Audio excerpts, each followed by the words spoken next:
2024 लोकसभा चुनाव की सियासत गर्म हो चुकी है क्योंकि बीजेपी ने भी अपने 51 प्रत्याशियों की सूची जारी कर दी है। बात की जाए तो कुछ हमारे साथ कुछ लोग हैं, उनके बीच चलेंगे, उनसे बातचीत करेंगे। पुराने साथी नया दाव, बीजेपी का चलेगा ये दाव? बिल्कुल चलेगा।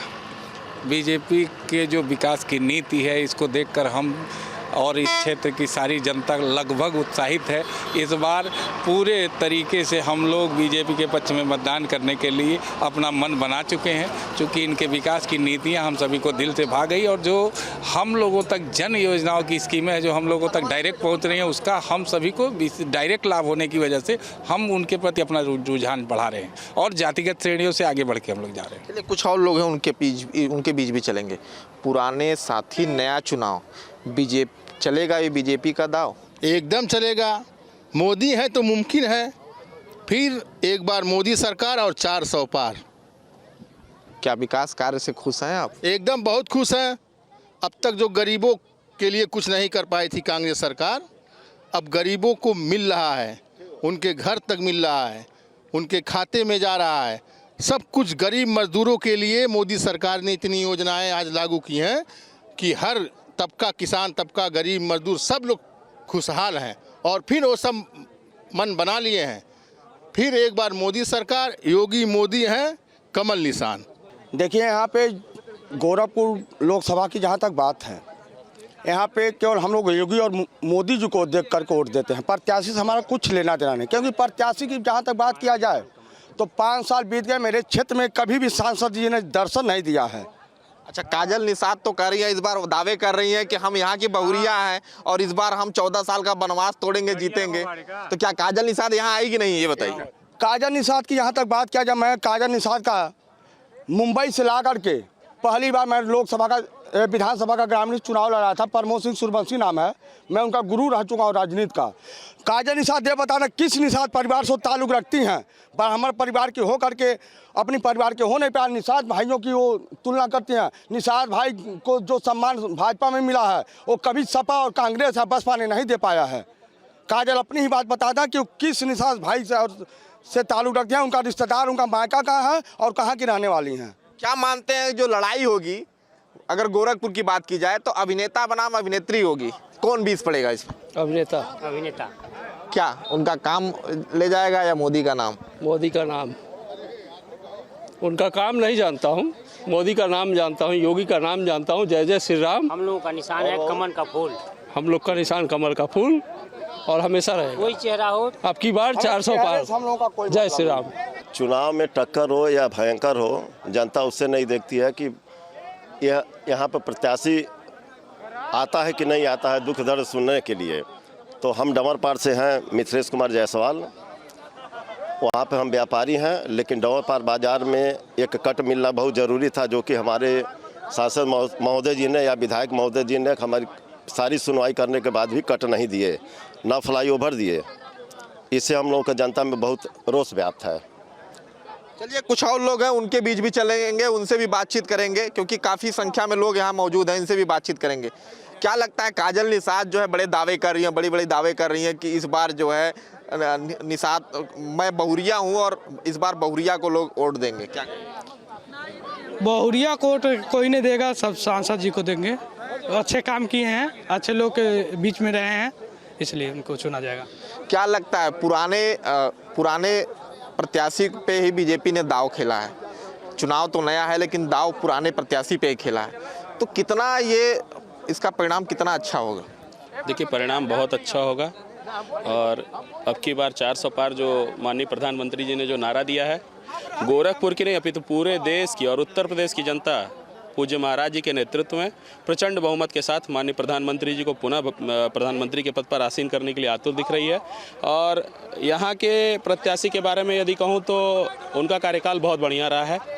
चूँकि अपनी फिल्मी व्यस्तता के नाते हो सकता है कहीं जनता के मन में ये चीज़ें होती हैं कि वो बहुत समय नहीं देते हैं, लेकिन प्रॉपर उनका हर विषय पे संसद में बोलना, हर मुद्दे को वहाँ तक उठाना, और अच्छा चीज़ है वो जनता के बीच में भी समय दिया, और मुझे लगता है कि एक अच्छे सांसद के रूप में पुनः वो गोरखपुर को विकास की नई ऊंचाइयों पर ले जाएंगे। चलिए कुछ और लोग हैं उनके बीच भी चलेंगे। क्यों क्यों आप युवा हैं, आप युवा हैं, आप क्या सोचते हैं, क्या लगता है आपको? मोदी जी को वोट देना। क्यों? क्योंकि युवा जो है, युवा काफ़ी महत्व रखते हैं और युवाओं पर मोदी जी का, योगी जी का काफ़ी ध्यान रहा है। तो युवा की सोच क्या है, क्यों मोदी जी को वोट देना चाहिए? अच्छा काम करते हैं, हम इसका बारे में सोचते हैं। आज योगी जी ने एक बात और कही थी, पता है ना, युवाओं का भविष्य जो बिगाड़ेगा, जो गड़बड़ करेगा, उसको हम जेल में सड़ाएंगे, जेल भेज देंगे। हाँ योगी जी बोले हैं। तो इस बात को सुने ना आप? हाँ खुश हैं? हाँ खुद से। बीजेपी के कार्यों से खुश हैं? हाँ बीजेपी इस बार वोट किसको देंगे, अभिनेता को, अभिनेत्री? योगी जी को। इस बार गोरखपुर की बात की जाए तो अखिलेश यादव ने फिल्मी दांव खेल दिया है, अभिनेत्री को उतार दिया पहले, और बीजेपी ने अपने प्रत्याशी पुनः दोहरा दिए। तो लड़ाई कितना देखते हैं, लड़ाई को अगर देखा जाए तो कितना दिलचस्प लड़ाई होगी? कोई लड़ाई है ही नहीं। योगी जी का गृह जनपद है, जिन्होंने अपने गृह जनपद में जितना काम कराया है, ऐसे हम लोग का भाग्य, सौभाग्य है कि ऐसे मुख्यमंत्री जी हमारे गृह जनपद में आते हैं। उनके टक्कर में कोई नहीं है। एक बार नहीं, 1000 बार उठेंगे योगी जी, हर बार जीतेंगे। देखिए काफ़ी लोग यहाँ हैं और लोगों के बीच हम गए और लोगों से बातचीत किए। यहाँ के ग्रामीण जो विधायक हैं वो भी यहीं मौजूद हैं, उनके पास भी चल लेते हैं। ग्रामीण विधायक हैं, देखिए यहाँ जनता भी इनके पास काफ़ी है, ग्रामीण विधायक जी हैं यहाँ पे, इनके पास भी चलते हैं। अच्छा ये बताएं कि काजल निषाद जी बार बार दावे कर रही हैं, अखिलेश यादव ने फिल्मी दाव खेला, काजल निषाद को भेज दिया है, और बार बार ये कह रही हैं कि इस बार हम आए हैं अपने ससुराल में और हम यहाँ की बहुरिया हैं, और इस बार 14 साल का मेरा वनवास टूटेगा। तो ग्रामीण क्षेत्र की बात की जाए तो कितना असर पड़ेगा? अब देखिए वो कई बार चुनाव लड़ चुकी हैं और कोई न कोई बहाना ढूंढती रहती हैं। हम तो जहाँ से प्रतिनिधित्व कर रहे हैं, दूसरी बार मैं यहाँ से विधायक हो रहा हूँ, और आज के डेट में निषाद समाज योगी जी और मोदी जी के साथ है। और केवल आप चुनाव में आ जाएंगे तो आप इस वजह जात के नाम पर वोट ले लेंगे, ऐसा नहीं हो सकता है। जनता बहुत होशियार हो चुकी है, यह देखती है कौन सरकार में कौन नेता हमारा हितैषी, हमारे क्या कौन बेहतर दे सकता है, तो ये देखेगी। योगी जी जितना काम इस क्षेत्र के लिए कर रहे हैं, कौन है? मोदी जी जो पूरे देश के लिए कर रहे हैं, कौन कर रहा है? इससे पहले देश आज़ाद हुए 75-76 साल हो जी, मोदी जी का कार्य 10 साल का हटा दीजिए, उसके पहले का देख लीजिए और 10 साल के कार्यकाल को देख लीजिए, आपको खुद अंतर महसूस हो जाएगा कि पूर्ववर्ती सरकारों में और आज की सरकारों में कितना अंतर है। आयुष्मान कार्ड किसने दिया? 5 लाख रुपये है। मुफ्त राशन दे रहे हैं, कोरोना काल से 5 साल बढ़ा दिए, किसने किया? आप बताइए। हमारे यहाँ एम्स बना, कोई कल्पना नहीं किया था। फर्टिलाइजर जो 26 साल से बंद पड़ा था, चालू हुआ, किसने किया? गोरखपुर में शहरों का चारों तरफ सड़कों का अंबार लगा हुआ, फोर लेन बने। रामगढ़ ताल में सिर्फ गंदगी का अंबार था। आप देखेंगे आज हम लाखों लोग वहाँ पर जाते हैं, कोई भी त्यौहार होता है, किसने किया? आप बताइए। लैंड ऑर्डर ले लीजिए, जो सबसे बिगड़ा हुआ प्रदेश हमारा उत्तर प्रदेश था। आज आप बताइए उत्तर प्रदेश में कहीं भी 12 बजे रात को चाहे 2 बजे रात को कहीं आइए जाइए, शादी ब्याह न्योता हकारी में कोई दिक्कत नहीं। रोजगार आप बताइए कितना पारदर्शी होगी जी के राज में कि कोई भी किसी जाति समाज का हो वह कह सकता है नहीं, इस सरकार में कहीं बैकडोर से नौकरी नहीं है, अगर हम योग्य हैं तो हमको नौकरी मिलेगी। उसके अभिभावक ही जानते हैं मेरा बेटा नहीं पढ़ा होगा, इस नाते नहीं हुआ है। आज बहुत बेहतर योगी जी के। कुछ और लोग हैं, जनता भी है, इनके बीच भी चलते हैं। क्या लगता है विधायक जी जो बातें अभी कर रहे थे, तो कितनी इन बातों में अगर बात की जाए तो सच्चाई? आपको जानकारी के लिए बता दूं, जिनको आप लोग अभिनेत्री कहते हैं, उनका पहला एक धारावाहिक बना था लापतागंज। मतलब ये चुनाव में आती हैं, उसके बाद पुनः लापता हो जाती हैं। और आप उनके नाम की बात करते हैं तो आप केवल काजल लेकर के आए हैं, मैं तो सुरमा लेकर के 5 साल से सदर सांसद को घूम रहा हूँ, फिर आप कौन सी बात करते हैं? चुनावी जो सरगर्मी हो काफ़ी तेज हो गई है। लोगों की जो क्या राय है, लोगों के बीच जाकर हमने जाना कि क्या राय है, लोग किस मुद्दों को लेकर चुनाव में इस बार वोट करेंगे, किन मुद्दों के साथ जो प्रत्याशी हैं, प्रत्याशी जो है किन मुद्दों के साथ जो क्षेत्र में जाएंगे।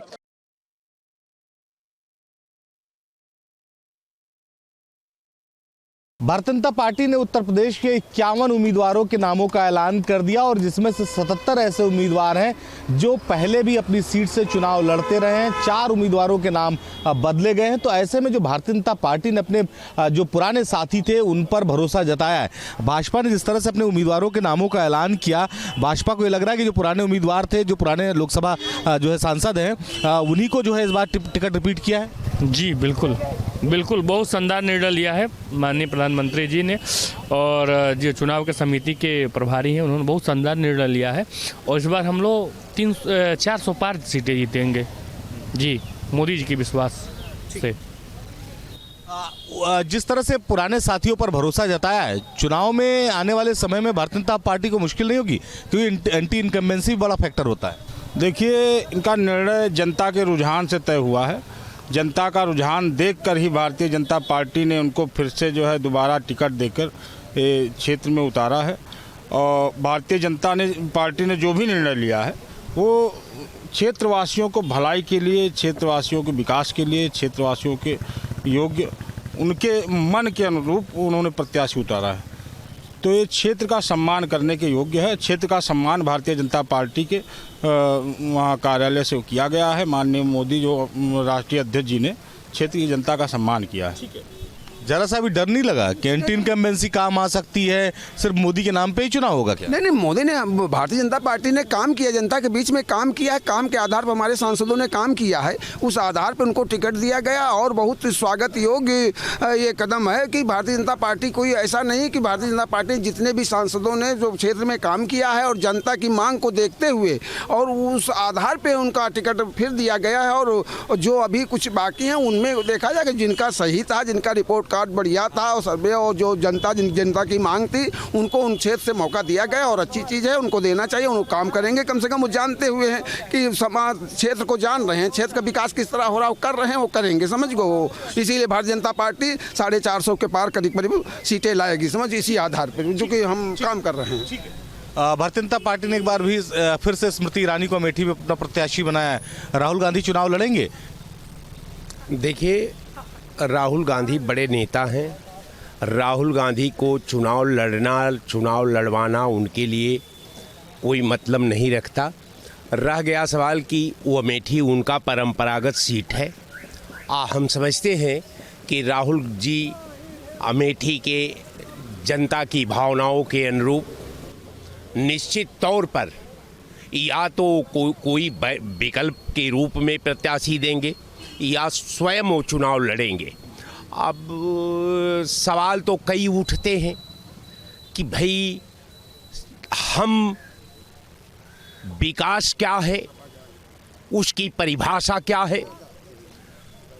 अब यहाँ अगर कोई मामला उठता है तो देखिए, हम डिबेट पर भाजपा का पॉलिसी का विरोध कर नहीं रहा हूँ, लेकिन कुछ न कुछ ऐसे सवाल जरूर हमको मजबूर करते हैं, हमारे भावनाओं को आहत करते हैं, हमारे आभा को प्रभावित करते हैं, हमारे संस्कृति को प्रभावित करते हैं, कि मुझे लगता है कि कुछ न कुछ सवाल होना चाहिए। ये लोकतंत्र की खूबसूरती है कि हम राजा से सवाल पूछे, यही लोकतंत्र है। मोदी के ही नाम पर तो लड़ने की बात लोग कर रहे हैं, यानी भारतीय जनता पार्टी का मतलब मोदी। प्रत्याशी कैसा है, उसकी क्या योग्यता है, क्या मेरिट है, इससे कोई मतलब। भारतीय जनता पार्टी का मतलब मोदी। मोदी को देखिए और वोट दीजिए। साफ लिखा हुआ है, पेपर में आ रहा है कि आप चुनाव चिन्ह को देखें, कमल के निशान को देखें, मोदी को देखें, प्रत्याशी को न देखें। वो क्या है, कैसा है, उसका चरित्र कैसा है, ये सब कुछ नहीं देखना है। सिर्फ एक मोदी को देख करके वोट करने की बात वो लोग कह रहे हैं। अब जनता कितना मोदी को देखती है, कितना वोट करती है, ये समय बताएगा। लेकिन जनता ने तो पिछले चुनाव में साफ कर दिया कि मोदी सबसे बड़ा है, मोदी का नाम ही चलेगा चुनाव में। जनता ने तो 6-7 दशक पहले 70 वर्ष तक कांग्रेस को ही घोषणा कर दिया था कि रहेगा। जनता का निर्णय है, बनता बिगड़ता रहता है, चुनाव सामने आएगा। कोई भी किसी भी विकल्प में पहली चीज़ तो विकल्प में कोई है नहीं इनका चेहरा, और ना कोई रहेगा। और भी जैसे भाई साहब ने कहा कि अखिलेश यादव जी जो है उस समय मुख्यमंत्री थे, तो अपने उन्होंने बनाया गया था ना मुख्यमंत्री। अगर आपने काम ही किया था तो आपकी रिपीट क्यों नहीं हुई सरकार? उत्तर प्रदेश में योगी आदित्यनाथ जी की सरकार दूसरी बार रिपीट हुई है, इतिहास में पहली बार हुआ है। और इतिहास में ये चीज़ सबको दिख रहा है कि रिपीट सरकार हुई है योगी आदित्यनाथ जी की। योगी आदित्यनाथ जी का सरकार में क्या हो, चाहे वो मोदी जी की सरकार में हो, दोनों की सरकार रिपीट हुई है। तो इसका मतलब जनता तीसरी बार माननीय प्रधानमंत्री जी को पुनः तीसरी बार बनाने जा रही है और डंके की चोट पे आएंगे। ठीक है, कांग्रेस की भी सरकार रिपीट हो चुकी है, लेकिन जिस तरह से मोदी को लेकर चर्चा है, मोदी ने जिसको मान लिया, जो है जिसको लड़ा दिया चुनाव, वो जीत गया। तो आने वाले लोकसभा चुनाव में आप किस तरह से देख रहे हैं? जो प्रत्याशियों के नामों का ऐलान हुआ है, महज 4 प्रत्याशियों को बदले गए हैं, बाकी 51 में से जो है वो 47 प्रत्याशी वही हैं। जनता न तो मोदी के नाम पर वोट करेगी, और न ये जनता विकास के नाम पर वोट करेगी, कामों के नाम पर वोट करेगी। ठीक है, विकास नहीं किया क्या भाजपा? देखिए, ऐसा है, वो कोई फिल्म नहीं चल रहा है कि हाँ फोटो देख के वोट करेगी। ठीक है, फोटो देख के वो फिल्म स्टार नहीं है, उन्होंने काम किया है, देश के लिए काम किया और काम किया है तो जीतेंगे फिर। और वही हाल होगा, बात को ये चिल्लाएंगे, ईवीएम चिल्लाएंगे और हम लोग जीत की मिठाई खाएंगे, यही हाल होगा। अभी आने दीजिए, चुनाव के बाद सब पता चल जाएगा।